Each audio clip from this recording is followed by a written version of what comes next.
చంద్రబాబు నాయుడు ఎంత లత్కోరుగాడంటే ముఖ్యమంత్రి కాబోయేటోడు లత్కోరు పని చేసి అతడే ఆపుకున్నాడు ముఖ్యమంత్రి కాబోయేది.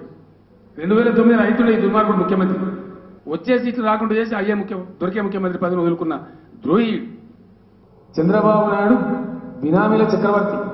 బినామీ ఆస్తులు ఎట్లా పెట్టుకోవాలనో ప్రపంచంలో నంబర్ 1 మాస్టర్ డిగ్రీ పొందిన వ్యక్తి. ఎవరు నీ బతికింది నాకు తెలియదా? పాత పుస్తకానికి కొత్త ఎడిషన్ విడుదలైంది.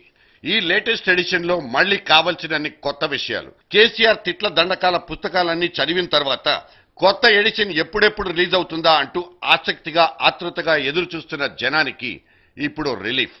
మార్కెట్లో రిలీజ్ అయిన ఈ 11వ లత్కోర్ సిరీస్ మళ్లీ ఒక సంచలనం సృష్టించింది.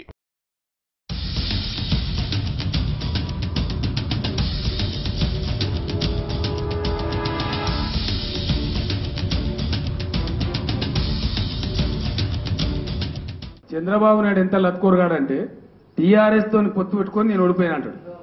టీఆర్ఎస్ తోని పొత్తు పెట్టుకుంటే నీకు ఈ మాత్రం వచ్చిన సీట్లు ఒకటి ఏమంటారు కదా, నియత్ మే కత్తరాయితో జోలి మే పత్తరాయితో అన్నట్టు. ముఖ్యమంత్రి కాబోయేటోడు లత్కోరు పని చేసి అతడే ఆపుకున్నాడు ముఖ్యమంత్రి కాబోయేది. 2009 రైతులు ఈ దుర్మార్గుడు ముఖ్యమంత్రి బీఫామ్లు ఇచ్చి గందరగోళం సృష్టించి వచ్చే సీట్లు రాకుండా చేసి దొరికే ముఖ్యమంత్రి పదవిని వదులుకున్న ద్రోహి. ఒక్కరితోనన్నా మంచుకున్నావా చంద్రబాబు నాయుడు నీ జిందగీలో? ఎవరు నీ బతికింది నాకు తెలియదా? చిదంబరం నువ్వు రహస్యంగా కలిసి కాలు మొక్కెత్తిన నీ మీద ఎంక్వైరీలు రాకుండా తెలియదా నీ చరిత్ర? నాకు ఉద్యమ పార్టీ నాయకుడిలా నోరు పారేసుకునే దృష్టాంతాలు ప్రపంచ చరిత్రలో ఇంకేమైనా ఉన్నాయో లేదో కానీ ఇక్కడ మన గడ్డలో మాత్రం 11 ఏళ్లుగా అడ్డా జమాయించుకుని చలామణి అయిపోతున్న ఏకైక వ్యక్తి కేసీఆరే. నేను లేస్తే అసలు మనిషినే కాదనే వ్యవహార శైలులున్న వాళ్ల కథలేమో గాని నేను నోరిప్పితే డెటాల్ పోసి కడుక్కోవాల్సిందేనన్నది ఈ అయ్యవారి ఫిలాసఫీ.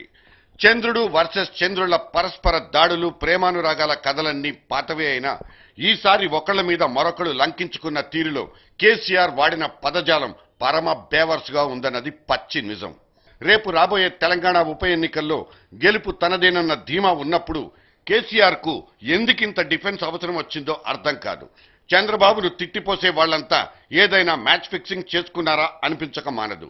ఢిల్లీలో కూర్చుని కట్పుత్లీలాట ఆడిస్తున్న మేడం సోనియా లెక్కల ప్రకారమే అటు జగన్ ఇటు కేసీఆర్లు ఇంకో పక్క నుంచి కాంగ్రెస్ నోళ్లన్నీ ఒక పథకం ప్రకారం చంద్రబాబును టార్గెట్ చేసుకున్నట్లే కనిపిస్తుంది. కొంతకాలంగా చంద్రబాబు వికెట్ మీద రాజకీయాలు చేస్తున్న విషయం తెలిసిందే.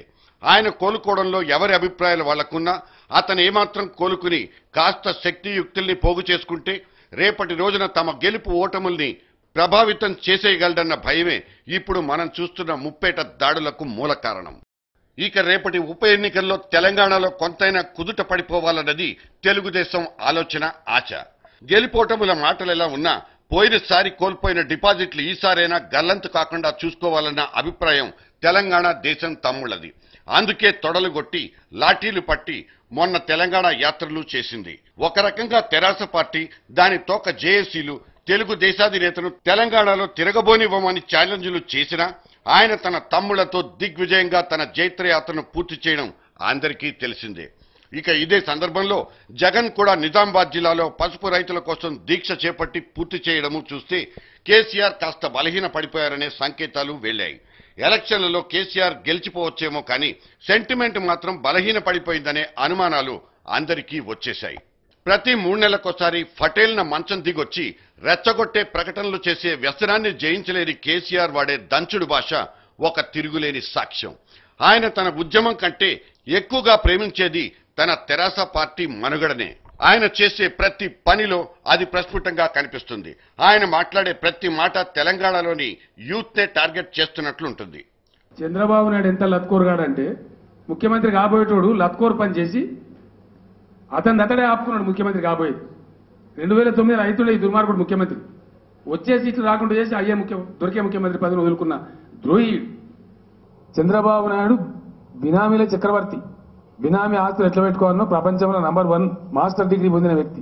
ఎవరు నీ బతికింది నాకు తెలియదా? అద్భుతమైన సాహితీ విలువల్ని, పాండిత్యాన్ని సంతరించుకున్న కేసీఆర్ ఇలా ఎలా మాట్లాడగలరన్నది కాస్తో కూస్తో ఆలోచనలు చేయగలుగుతున్న వాళ్ళు అనే మాట.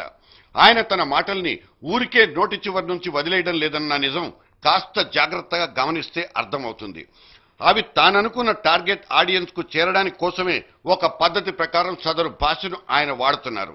కేసీఆర్ బలహీనంగా ఉన్న మాట నిజమే. కొంతకాలం క్రితం వరకు సీమాంధ్ర నాయకుల్ని టార్గెట్ చేసిన కేసీఆర్ ఈ మధ్య కాలంలో కేవలం చంద్రబాబు మీద నోరు తిప్పడం కేవలం రాబోయే ఎన్నికల్ని దృష్టిలో పెట్టుకుని మాత్రమే. అయితే ఇక్కడ గట్టు దాటిన తిట్ల భాష, నిందాపూరితమైన శబ్ద ప్రయోగాలు చేసేది ఒక్క కేసీఆర్ మాత్రమే కాదు. చంద్రబాబు పార్టీ శ్రేణులు కూడా ఆ విషయంలో ముందు వరుసలోనే ఉన్నారు. మొన్న ఈ మధ్య తెలుగుదేశం నాయకుడు మోత్కుపల్లి నరసింహులు సైతం తీవ్రమైన ఆరోపణలు చేశారు. కేసీఆర్ ఒక అడ్డ మీద కూలోన్లాగా మారిండు. ఎవరయ్యా లత్కోర్ గాడు? తెస్తానని చెప్పి 700 మంది విద్యార్థులను చంపి బాగా తాగి ఫామ్ హౌస్ లో పండుకున్నవాడు లత్కోరా? ఇంకొక లత్కోరా?